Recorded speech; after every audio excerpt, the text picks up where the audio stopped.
Imagine you're a Roman merchant in the year 100 CE.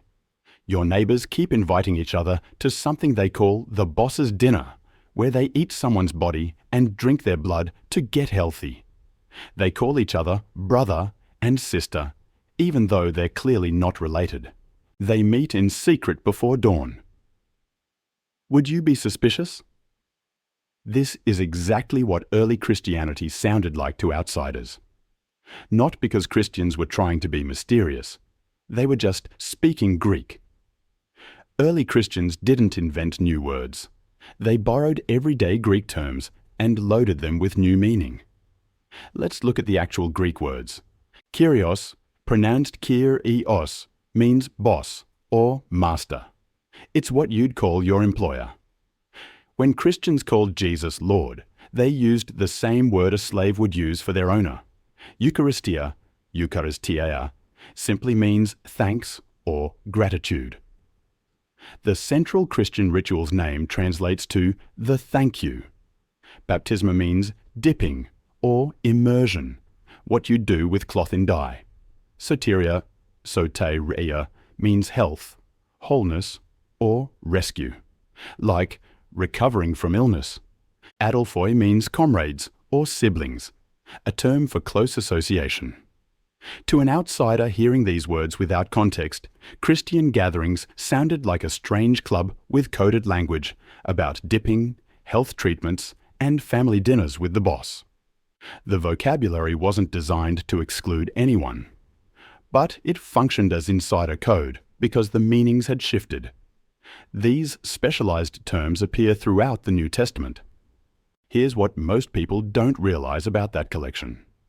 The New Testament contains 27 different books written over roughly 100 years, from about 50 to 150 CE. Multiple authors with different backgrounds, audiences, and theological emphases contributed. Different genres appear: letters, histories, apocalyptic visions, biographical narratives. These texts weren't written as a single book. They were collected later. Understanding this helps explain why the in-house language sometimes varies in meaning across different books. The diversity is a feature, not a bug. Here's where it gets interesting. Imagine hearing this from the outside. Christians met before dawn. Suspicious timing. They called their meal the body and blood. Cannibalism rumors spread. They rejected traditional gods. Outsiders accused them of atheism. They called each other family across social classes, slaves and masters as brothers. That seemed subversive to Roman social order. The language wasn't designed to exclude, but it created a perception gap.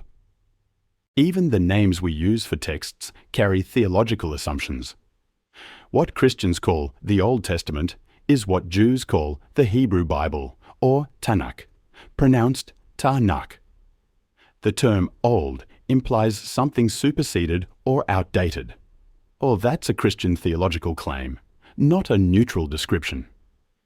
Jews don't consider their scriptures old in any diminishing sense. These are the same texts with different framing, whose perspective shapes the vocabulary matters. In-house language isn't just about Greek words. It's about perspective embedded in vocabulary. The same scrolls, the same stories, the same traditions, named differently depending on who's speaking. This pattern repeats throughout religious history. Recognizing it doesn't diminish any tradition. It illuminates how language shapes understanding. When we notice these naming conventions, we see the social dynamics behind the texts more clearly. Language is never neutral. So, what do we do with this information? When reading the New Testament or hearing Christian terminology, mentally translate back to the original Greek meaning. Try this exercise. Next time you hear salvation, substitute getting healthy or being rescued. Next time you hear Lord, try boss. Notice how the emotional and conceptual weight shifts. The words feel different. The claims become more concrete, more immediate, more socially charged. Understanding this vocabulary gap illuminates the texts. Calling a crucified peasant your boss, your kyrios, was a political statement, not just a religious one. In a world where Caesar claimed that title, choosing a different kyrios meant something. The radical nature of early Christian claims becomes visible when we strip away centuries of religious familiarity. Fresh eyes reveal fresh meaning. Early Christians weren't trying to be secretive. They were trying to describe something new with old words. That's exactly what made them so strange.